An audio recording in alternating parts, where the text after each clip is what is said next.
നമുക്ക് ഡിസ്കസ് ചെയ്യാനുള്ള ടോപ്പിക്ക് മായൻ ലെഗസി എന്ന് പറയുന്ന ടോപ്പിക്കാണ്. ഈ മൂന്നാമത്തെ യൂണിറ്റിൽ മായൻ ലെഗസി, മായൻ സിവിലൈസേഷൻ്റെ ഭാഗമായിട്ടുള്ള പ്രധാനപ്പെട്ട കാര്യങ്ങൾ. അപ്പോൾ മായൻ ലെഗസിയിൽ ആദ്യം തന്നെ അവരൊരു കലണ്ടർ സിസ്റ്റമാറ്റിക് ആയിട്ടുള്ള അവരുടെ കാര്യങ്ങളൊക്കെ അറിയാൻ വേണ്ടിയിട്ട് ഒരു കലണ്ടർ രൂപപ്പെടുത്തിയിരുന്നു. മായൻ കലണ്ടർ എന്നാണ് ഇത് അറിയപ്പെട്ടിരുന്നത്. മായൻ കലണ്ടർ എന്നറിയപ്പെട്ട കലണ്ടർ ഇത് ഒരുപാട് കാലത്തോളം സെൻട്രൽ അമേരിക്കയിൽ നിലനിന്നിരുന്ന ഒരു കലണ്ടർ സിസ്റ്റം തന്നെ ആയിരുന്നു. 5th സെഞ്ച്വറി BCEയിലാണ് ഈ കലണ്ടർ സിസ്റ്റം ആദ്യമായിട്ട് ഇവർ തുടങ്ങുന്നത്. അതായത് ഒൾമെക് സിവിലൈസേഷൻ്റെ കാലഘട്ടത്തിൽ ലാറ്റിൻ അമേരിക്കയിലെ ആദ്യകാല നാഗരികതകൾ ഒന്നായിട്ടുള്ള ഒൾമെക് എന്ന് പറയുന്ന ഒരു കൾച്ചറിൻ്റെ സമയത്താണ് ഇത് തുടങ്ങുന്നത്. അതിനുശേഷം പ്രീ കൊളംബിയൻ സെൻട്രൽ അമേരിക്കയിലും ഈ ഒരു സിസ്റ്റം ഫോളോ ചെയ്തിരുന്നതായിട്ട് കണക്കാക്കുന്നുണ്ട്. ഇനി മായൻ കലണ്ടറിനെ സംബന്ധിച്ചിടത്തോളം 3 കലണ്ടറുകളിലായിട്ടാണ് മായൻ കലണ്ടർ നിൽക്കുന്നത്. 3 കറസ്പോണ്ടിങ് കലണ്ടേഴ്സ് ഉണ്ട്. മൂന്നിനും ഒരേപോലെ ഇമ്പോർട്ടൻസ് കൊടുത്തിട്ടുള്ള 3 കറസ്പോണ്ടിങ് കലണ്ടറുകളുണ്ട്. ഒന്ന് അറിയപ്പെടുന്നത് സോൽക്കിൻ എന്നാണ്. TZOLKIN, സോൽക്കിൻ. അതൊരു ഡിവൈൻ കലണ്ടറായിട്ടാണ് കണക്കാക്കുന്നത്. മറ്റേതെന്ന് പറഞ്ഞാൽ ലോങ് കൗണ്ട് എന്ന് പറയുന്ന കലണ്ടറാണ്. പിന്നെ ഒന്നുള്ളത് ഹാബ്, HAAB, ഹാബ് സിവിൽ കലണ്ടറാണ്. അങ്ങനെ ഈ 3 കലണ്ടറും സൈക്ലിക്കലായിട്ടാണ് അവിടെ പ്രവർത്തിച്ചുകൊണ്ടേയിരിക്കുന്നത്. ഇതിൽ സോൽക്കിനും ഹാബ് എന്ന് പറഞ്ഞ 2 കലണ്ടേഴ്സ് എന്ന് പറഞ്ഞാൽ ഇയേഴ്സ് ഐഡൻറ്റിഫൈ ചെയ്യാനല്ല, ഡേയ്സ് കണ്ടെത്താൻ വേണ്ടിയിട്ട് ഐഡൻറ്റിഫൈ ചെയ്യാനാണ് ഉപയോഗിക്കുന്നത്. ഇയേഴ്സിനെ കുറിച്ച് അറിയാനല്ല, പകരം ഡേയ്സ്, ഓരോ ദിവസത്തെക്കുറിച്ച് മനസ്സിലാക്കാനാണ് സോൽക്കിൻ, ഹാബ് എന്ന് പറഞ്ഞ 2 കലണ്ടേഴ്സ് ഉപയോഗിക്കുന്നത്. ഇനി ലോങ് കൗണ്ട് എന്ന് പറഞ്ഞിട്ടുള്ളതിൽ ഡേറ്റ് പറയുന്നുണ്ട്. ഓരോ ഡേറ്റുകളെയും കൃത്യമായിട്ട് ഐഡൻറ്റിഫൈ ചെയ്യുന്ന കലണ്ടറാണ് ലോങ് കൗണ്ട് എന്ന് പറയുന്ന കലണ്ടർ.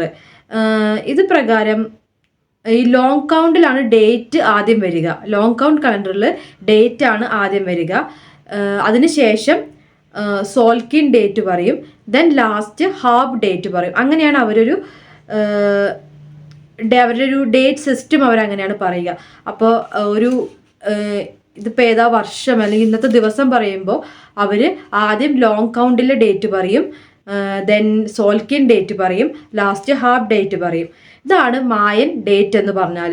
ലോങ് കൗണ്ട്, സോൽക്കിൻ, ഹാബ്, ഈ 3 ഡേറ്റുകളും കൂടെ ചേർന്നതാണ് മായൻ ഡേറ്റ് എന്ന് പറയുന്നത്. അപ്പോൾ അതിനെങ്ങനെയാണ് വായിക്കുക എന്ന് വെച്ചിട്ടുണ്ടെങ്കിൽ, ഇപ്പോൾ ഉദാഹരണത്തിന് 13.0.0.0.0 13 പോയിന്റ് ഇട്ടിട്ട് 4 0 വരും. അങ്ങനത്തെ ഒരു കലണ്ടറാണത്. അങ്ങനെയാണ് അതിൻ്റെ ഒരു എഴുത്ത് രീതി. അതിനെ വായിക്കുക 4 അഹൗ ആൻഡ് 8 കുംകു, 4 അഹൗ ആൻഡ് 8 കുംകു എന്ന രീതിയിലാണ് വായിക്കുക. ഇതാണ് ലോങ് കൗണ്ട് ഡേറ്റ് എന്ന് അറിയപ്പെടുന്നത്. 4 അഹൗ എന്ന് പറഞ്ഞാൽ ഇതിൽ എന്തെങ്കിലും വെച്ചിട്ടുണ്ടെങ്കിൽ ഒറ്റതാണ് 13.0.0.0.0 4 അഹൗ 8 കുംകു. ഇങ്ങനെയാണ് മായൻ ഡേറ്റ് വരെ. ഇത് ഒറ്റ ഡേറ്റ് ആണ് കേട്ടോ, മായൻ ഡേറ്റ് ആണ്. ഇതിൽ 13.0.0.0.0 എന്ന് പറയുന്നത് ലോങ് കൗണ്ട് ഡേറ്റ് ആണ്. അതിൽ 4 അഹൗ എന്ന് പറയുന്നത് മറ്റേ സോൽക്കിൻ ഡേറ്റ് ആണ്. 8 കുംകു എന്ന് പറയുന്നത് എന്താണ്, ഹാബ് ഡേറ്റ് ആണ്. ഇങ്ങനെയാണ് അവരവരുടെ കലണ്ടർ സിസ്റ്റം മായൻ ഡേറ്റ് പറയുക. മനസ്സിലായി? അപ്പോൾ മായൻ ഡേറ്റ് കലണ്ടർ എന്ന് പറഞ്ഞിട്ടുണ്ടെങ്കിൽ എന്താണ്, മായൻ കലണ്ടർ എന്ന് പറഞ്ഞിട്ടുണ്ടെങ്കിൽ ലോങ് കൗണ്ട്, സോൽക്കിൻ, ഹാബ്, ഇത് 3 കൂടെ ചേരുന്നതാണ് മായൻ കലണ്ടർ എന്ന് പറഞ്ഞാൽ. അപ്പോൾ മായൻ ഡേറ്റ് പറയുമ്പോൾ ആദ്യം ലോങ് കൗണ്ട് ഡേറ്റ് പറയും, സോൽക്കിൻ ഡേറ്റ് പറയും, ഏറ്റവും ലാസ്റ്റ് ഹാബ് ഡേറ്റ് പറയും. അങ്ങനെയാണ് അവരതിനെ റീഡ് ചെയ്യുകയും എഴുതുകയും ചെയ്യുക. അപ്പോൾ ഉദാഹരണം പറയാണ്, ആദ്യം 13.0.0.0.0, പിന്നെ 4 അഹൗ 8 കുംകു. ഇങ്ങനെയാണ് അവർ റീഡ് ചെയ്യുക. അതിൽ 13.0.0.0.0 എന്ന് പറയുന്നത് ലോങ് കൗണ്ട് കലണ്ടറിലെ ഡേറ്റ് ആണ്. 8 അഹൗ എന്ന് പറയുന്നത് സോൽക്കിൻ കലണ്ടറിലെ ഡേറ്റ് ആണ്. 8 കുംകു എന്ന് പറയുന്നത് ഹാബ് കലണ്ടറിലെ ഡേറ്റ് ആണ്. ഇങ്ങനെയാണ് അവരത് എഴുതുന്നത്. ഇനി ഇതിൽ ഹാബ് എന്ന് പറഞ്ഞാൽ 365 ഡേ സോളാർ കലണ്ടർ ആയിട്ട് അതിൽ 18 മന്ത്സും 20 ഡേയ്സും ആയിട്ടാണ് തിരിക്കുന്നത്. അതിൽ 18 മന്ത്സും 20 ഡേയ്സും അതിനോട് കൂടെ 5 ഡേയ്സ് മാത്രമുള്ള ഒരു മന്തും ഉണ്ടായിരിക്കും. അപ്പോൾ ഹാബ് എന്ന് പറഞ്ഞാൽ എങ്ങനെയാണ്? ഹാബിൽ 365 ഡേയ്സ് സോളർ കലണ്ടറാണ്. അത് 365 ദിവസമാണ് ഒരു ഹാബ് കലണ്ടറിൽ ഉണ്ടായിരിക്കുക. അതിന് 18 മന്ത്, മൊത്തം 19 മന്ത് ഉണ്ടായിരിക്കും, 19 മാസങ്ങൾ ഉണ്ടായിരിക്കും. അതിൽ 18 മാസങ്ങളിൽ 20 ദിവസവും റിമൈനിങ് ഒരു മാസത്തിൽ 5 ദിവസവുമേ ഉണ്ടായിരിക്കുള്ളൂ. അപ്പോൾ ഈ 5 ദിവസമുള്ള ആ മാസത്തിനെ ഉയാബ് എന്നാണ് പറയുക. UAYEB, ഉയാബ് എന്നാണ് പറയുക. അതാണ് ഹാബിലെ കലണ്ടർ സിസ്റ്റം എന്ന് പറയുന്നത്. ദെൻ ഇതിലെ ഓരോ ഡേയും ഓരോ നമ്പർ വെച്ച് റെപ്രസെൻറ്റ് ചെയ്തിട്ടുണ്ടായിരിക്കും. ഓരോ മന്തിനും ഓരോ പേരുണ്ടായിരിക്കും, ഓരോ മാസത്തിനും ഓരോ പേരുണ്ടായിരിക്കും. അപ്പോൾ ഓരോ നമ്പറിനും എന്തുണ്ട്, ഓരോ റെപ്രസെൻറ്റേഷൻ ഉണ്ട്. അതുപോലെ തന്നെ ഓരോ മന്തും ഓരോ പേര് വെച്ചാണ് പറയുക. ഇങ്ങനെയാണ് അവരുടെ 365 ദിവസം നീളമുള്ള ഹാബ് കലണ്ടർ നിലനിൽക്കുന്നത്. ദെൻ സോൽക്കിൻ എന്ന് വെച്ചിട്ടുണ്ടെങ്കിൽ എന്താണ് അതിൻ്റെ അർത്ഥം തന്നെ? അത് ഡിസ്ട്രിബ്യൂഷൻ ഓഫ് ദി ഡേയ്സ് എന്നാണ്. ഡിസ്ട്രിബ്യൂഷൻ ഓഫ് ദി ഡേയ്സ് ഇതിനെ ഡിവൈൻ കലണ്ടറായിട്ടും അല്ലെങ്കിൽ സേക്രഡ് ആയിട്ട്, ഡിവൈൻ അല്ലെങ്കിൽ സേക്രഡ് ആയിട്ടാണ് കണക്കാക്കുന്നത്. ഇതിൽ 260 ഡേ കലണ്ടറാണ് സോൽക്കിൻ കലണ്ടർ എന്ന് പറയുന്നത്. 260 ദിവസമുള്ള കലണ്ടറാണ്. അതിൽ 260 ദിവസത്തിന് 20 പീരീഡായിട്ട് തിരിക്കുന്നു. 20 പീരീഡിൽ 13 ദിവസങ്ങളും ഉണ്ടായിരിക്കും. ഈ കലണ്ടർ പ്രധാനമായിട്ടും റിലീജിയസ്, അതുപോലെ തന്നെ മറ്റ് സെറിമണീസിനൊക്കെ, നിങ്ങൾ ചടങ്ങ് നടത്താനൊക്കെയാണ് ഈ ഹാബ് കലണ്ടർ യൂസ് ചെയ്യുന്നത്. സോൽക്കിൻ കലണ്ടർ യൂസ് ചെയ്യുന്നത്. സോൽക്കിൻ കലണ്ടറാണ് പറയുന്നത്, അത് യൂസ് ചെയ്യുന്നത്. ഇപ്പോൾ ഏതെങ്കിലും ഒരു ദിവസം നല്ല ദിവസമാണോ നോക്കാൻ, അങ്ങനത്തെ ഒരുപാട് കാര്യങ്ങൾക്ക് വേണ്ടിയിട്ടാണ് ഈ ഒരു കലണ്ടർ ഉപയോഗിക്കുന്നത്. ഇതിൽ 1 മുതൽ 13 വരെയുള്ള ദിവസങ്ങളായിട്ടാണ് നമ്പർ ചെയ്തിട്ടുള്ളത്. ഓരോ ദിവസത്തിനും ഓരോ പേരുണ്ടായിരിക്കും. ഈച്ച് ഡേ ഒരു പേരുണ്ടായിരിക്കും, ഓരോ ഗ്ലൈഫ് കൊടുത്തിട്ടുണ്ടായിരിക്കും. അങ്ങനെ ഒരു 20 പേരുകൾ ഡേയ്സിന് കൊടുത്തായിട്ട് നമുക്ക് കാണാൻ പറ്റും. ഈ കലണ്ടറിനെ ഈ സോൽക്കിൻ കലണ്ടറിനെ യൂണിവേഴ്സൽ കലണ്ടറായിട്ടാണ് മായൻ കൾച്ചർ കണ്ടിട്ടുണ്ടായിരുന്നത്. യൂണിവേഴ്സൽ കൾച്ചറായിട്ടാണ്, യൂണിവേഴ്സൽ സൈക്കിളിൻ്റെ ഭാഗമായിട്ടുള്ള കലണ്ടർ, അതായത് ലോകത്തിൻ്റെ തന്നെ മൊത്തം ഗതി ഈ കലണ്ടറിൻ്റെ അടിസ്ഥാനത്തിലാണ് എന്നാണ് ഇവർ വിശ്വസിച്ചിരുന്നത്. ഈ കലണ്ടർ പ്രകാരം മായൻസ് വിശ്വസിച്ചിരുന്നത് ഒരു യൂണിവേഴ്സൽ സൈക്കിൾ അവസാനിക്കുമ്പോൾ ലോകം അവസാനിക്കും, പിന്നീട് ലോകം വീണ്ടും പുനർജനിക്കുമെന്നാണ് ഇവർ വിശ്വസിക്കുന്നത്. അപ്പോൾ ഒരു യൂണിവേഴ്സൽ സൈക്കിളാണ്. അപ്പോൾ ഈ കലണ്ടറിൻ്റെ അടിസ്ഥാനത്തിൽ ഒരു സൈക്കിൾ ഇവർ രൂപീകരിക്കുന്നുണ്ട്. ഈ യൂണിവേഴ്സൽ സൈക്കിൾ അവസാനിക്കുന്ന സമയത്ത് ലോകം അവസാനിക്കുകയും പിന്നീട് റീക്രിയേറ്റ് ചെയ്യപ്പെടുകയും ചെയ്യുന്നു എന്നാണ് കണക്കാക്കുന്നത്. അതുകൊണ്ട് തന്നെ ക്രിയേഷൻ ഡേറ്റ് എന്നാണ് ഭൂമി ഉണ്ടാവുന്നത്, ആ ഒരു ക്രിയേഷൻ ഡേറ്റ് ഈ കലണ്ടർ പ്രകാരം ഇവർ നോട്ട് ചെയ്ത് വയ്ക്കും.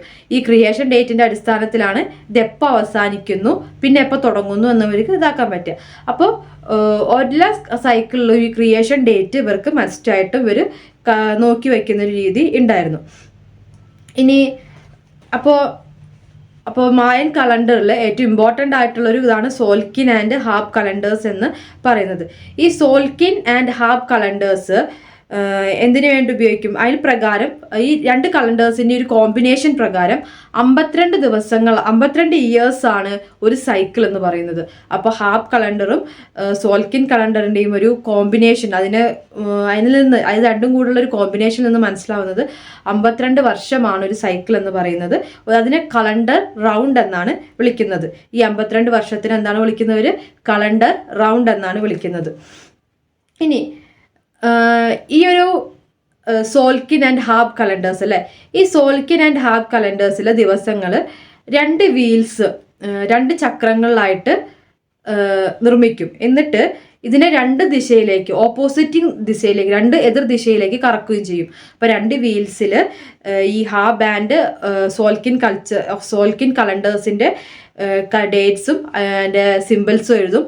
ദെൻ അതിനെ 2 ദിശയിലേക്ക് കറക്കി വിടും. അങ്ങനെ അതിൽ സ്മോളസ്റ്റ് വീലിനെ സോൽക്കിൻ എന്നാണ് പറയുക. സ്മോളസ്റ്റ് വീല് സോൽക്കിനും ലാർജർ വീല് ഹാബ് ഇയറുമാണ് റെപ്രസെൻറ്റ് ചെയ്യുന്നത്. അപ്പോൾ 2 വീൽസിൽ ചെറിയ വീൽ എന്തിനെയാണ്?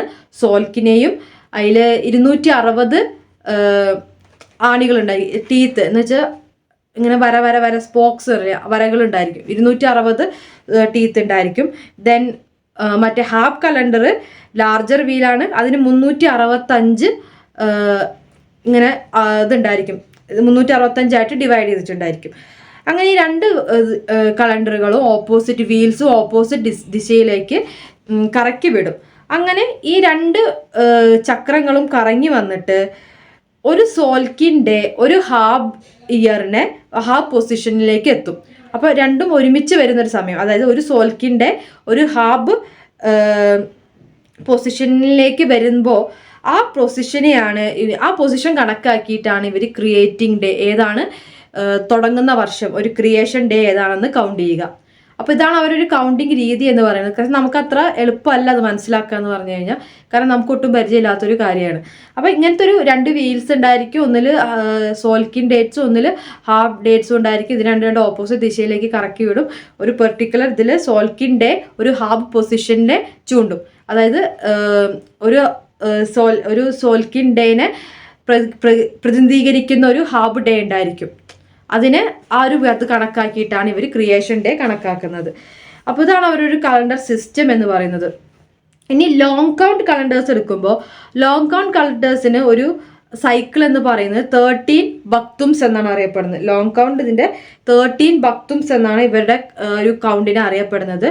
അതെന്ന് പറഞ്ഞാൽ അത് കംപ്ലീറ്റ് ആവുന്നത് 1.872.000.000 ഡേയ്സ് എന്നാണ്. അതാണ് 13 ബക്തൂൻസിൻ്റെ ഒരു ഡേയ്സ് എന്ന് പറയുന്നത്. 13 ബക്തൂസ് പറഞ്ഞാൽ 1.872.000 ഡേയ്സ് ആണെന്നാണ് പറയുന്നത്.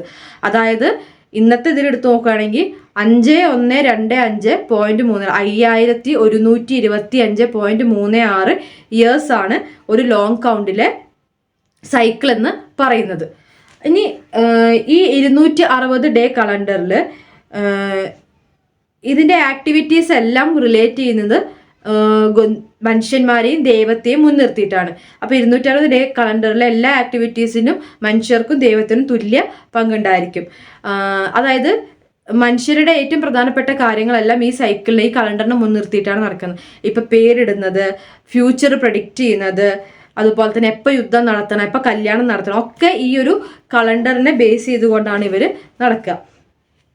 ഇനി ഇതിൽ പല കലണ്ടറിലും അപ്പോൾ ഇതിൻ്റെ ഒരു റൗണ്ട് ഇയർ എന്ന് പറഞ്ഞിട്ടുണ്ടെങ്കിൽ 52 സോളാർ ഇയേഴ്സാണ് ഈ ഒരു കലണ്ടർ പ്രകാരം ഉണ്ടായിരിക്കുക. അതായത് 52 ഇയർ സർക്കിളാണ് ഉണ്ടായിരിക്കുക. അപ്പോൾ ഒരു 52 സോളാർ വർഷങ്ങൾ കഴിഞ്ഞ് കഴിഞ്ഞാൽ ഈ കലണ്ടറിൻ്റെ അടിസ്ഥാനത്തിലാണ് ഒരു പീരീഡ് എന്ന് പറഞ്ഞാൽ 52 സോളാർ ഇയർ ആണ്.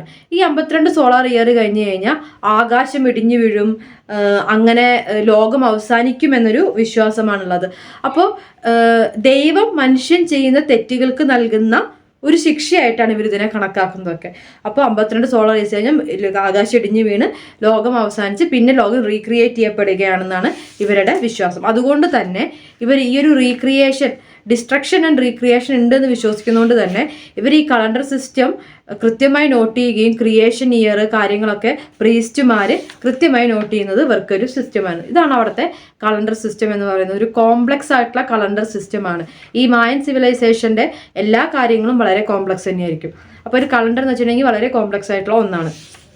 ദെൻ അവിടുത്തെ റൈറ്റിംഗ് സിസ്റ്റം, മായൻസിൻ്റെ റൈറ്റിംഗ് സിസ്റ്റം ഡെവലപ്പ് ചെയ്യുന്നതും ഒരു 300 BCE കാലഘട്ടത്തിലായിട്ടാണ് കണക്കാക്കുന്നത്.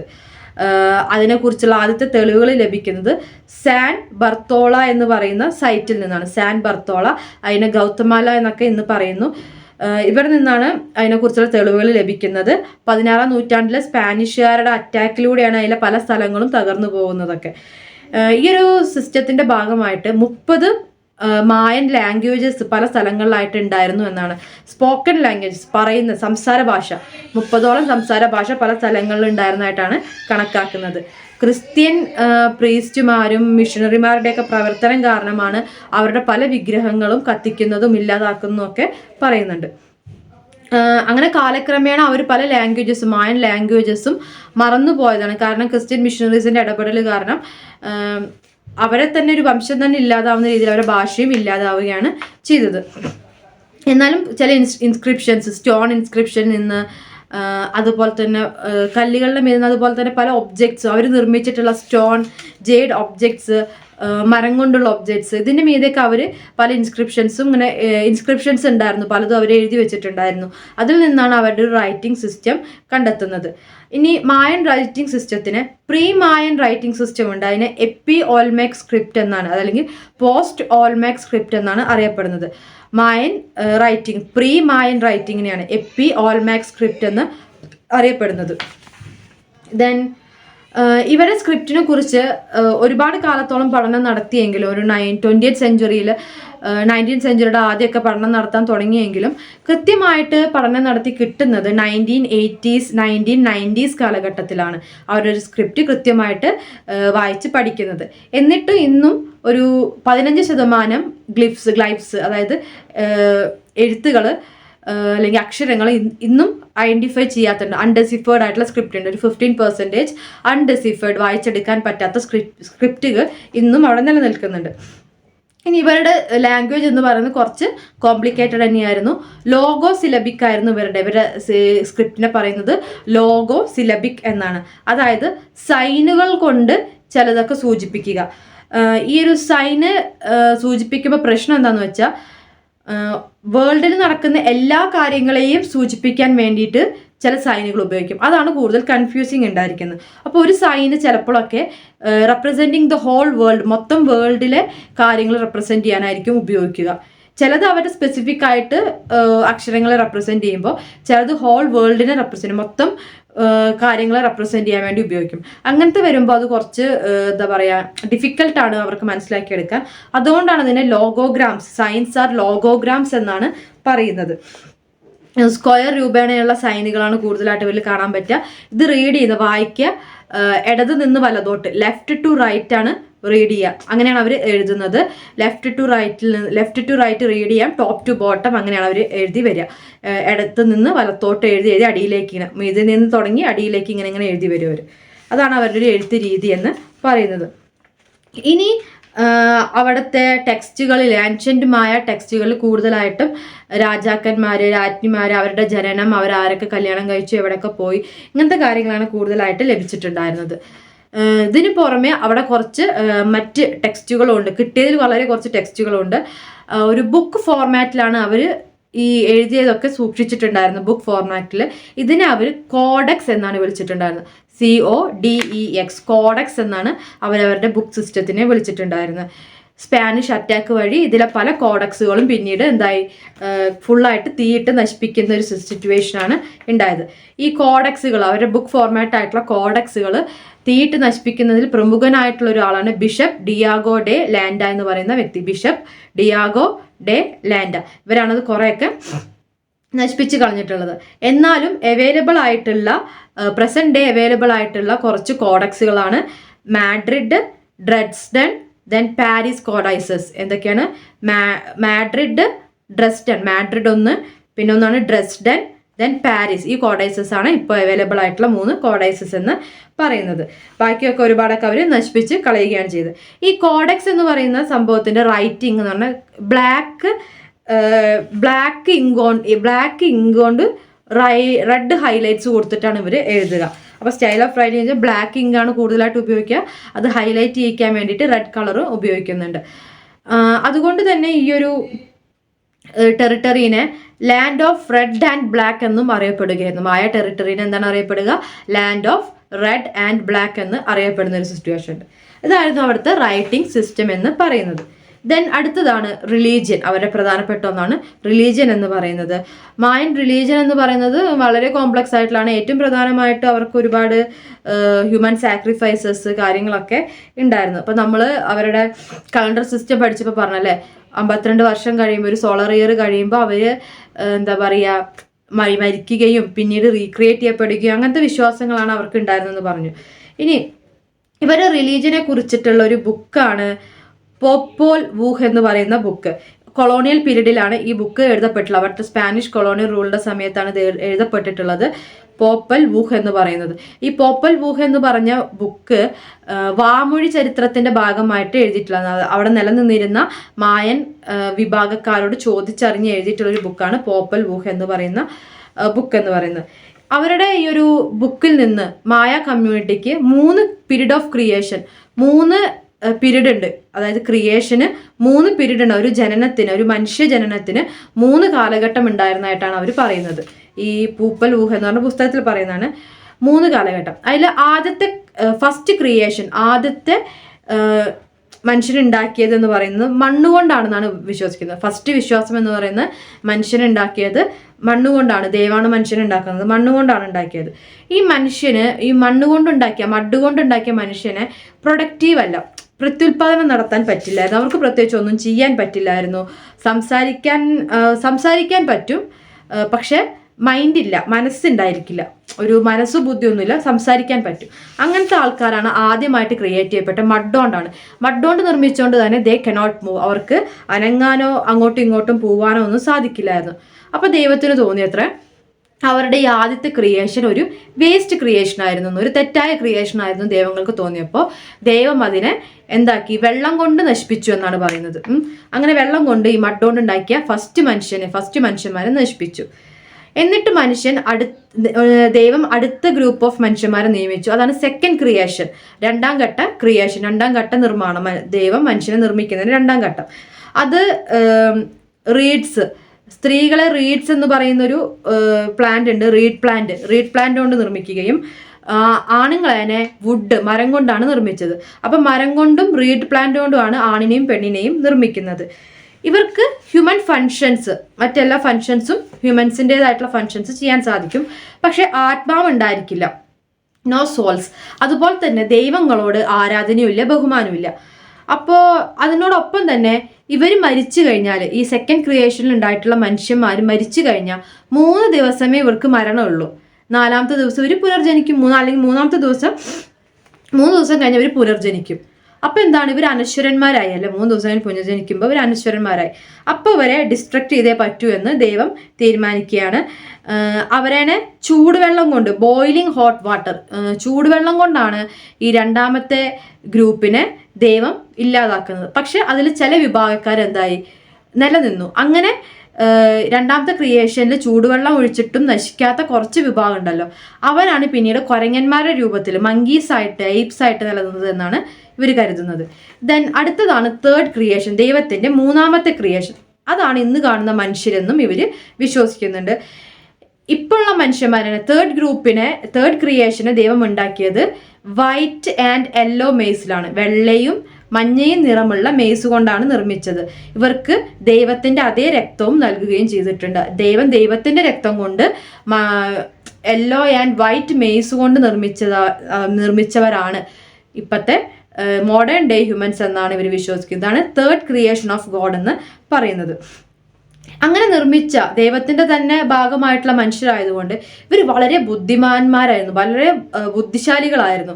അപ്പോൾ അതിൽ അസൂയ തോന്നിയ ചില ദേവതകൾ ഇവർക്ക് അത്ര ബുദ്ധി വേണ്ട, അത്ര ഇൻ്റലിജൻസ് വേണ്ട എന്ന് വിചാരിച്ചുകൊണ്ട് പ്രവർത്തനം നടത്താൻ തുടങ്ങി. അങ്ങനെ ഹാർട്ട് ഓഫ് ഹെവൻ എന്നറിയപ്പെടുന്ന ഒരു ദൈവം, ആകാശത്തിൻ്റെ ദൈവം എന്ന് അങ്ങനെ എന്തോ, ഹാർട്ട് ഓഫ് ഹെവൻ എന്ന് പറയുന്ന ദൈവം എന്തായി, സ്വർഗത്തിൻ്റെ ദേവൻ, ഹാർട്ട് ഓഫ് ഹെവൻ എന്നറിയപ്പെടുന്ന ദേവൻ എന്ത് ചെയ്യുന്ന വെച്ചാൽ ഇവരുടെ മനസ്സിലും കണ്ണിലും കുറച്ച് കുറച്ച് ഇരുട്ട് നിറയ്ക്കുന്ന സ്ഥിതി ഉണ്ടാക്കി. അങ്ങനെയാണ് മനുഷ്യന്മാർ അത്ര ബുദ്ധിമാന്മാരല്ലാതെ കുറച്ച് ബുദ്ധി കുറഞ്ഞു പോയത്, അത്ര ഫുൾ ബുദ്ധി അവർക്ക് ലഭിക്കാതിരുന്നത് എന്നാണ് വിശ്വസിക്കുന്നത്.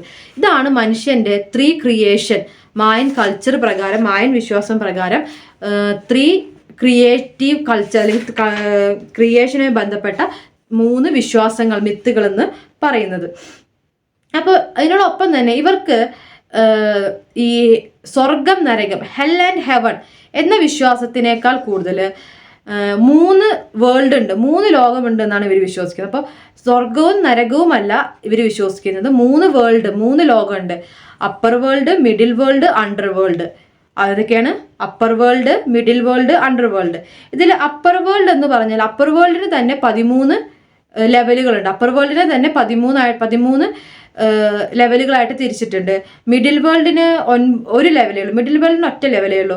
അണ്ടർ വേൾഡിന് 9 ലെവലുകളുണ്ട്. അപ്പോൾ ഇങ്ങനെയാണ് ഇവരുടെ ഒരു കൾച്ചർ പോകുന്നത്. ഹെൽ ആൻഡ് ഹെവന് പകരം ഇങ്ങനെ 3 വേൾഡ് ഉണ്ട്, ഇതിൽ തന്നെ കാറ്റഗറീസ് ഉണ്ട്. അപ്പം ഇങ്ങനെയാണ് ഇവരുടെ ഒരു സൂപ്പർ നാച്ചുറൽ ആയിട്ടുള്ള കാര്യങ്ങളെയാണ് ഇവർ വിശ്വസിക്കുന്നത്. അങ്ങനെയാണ്.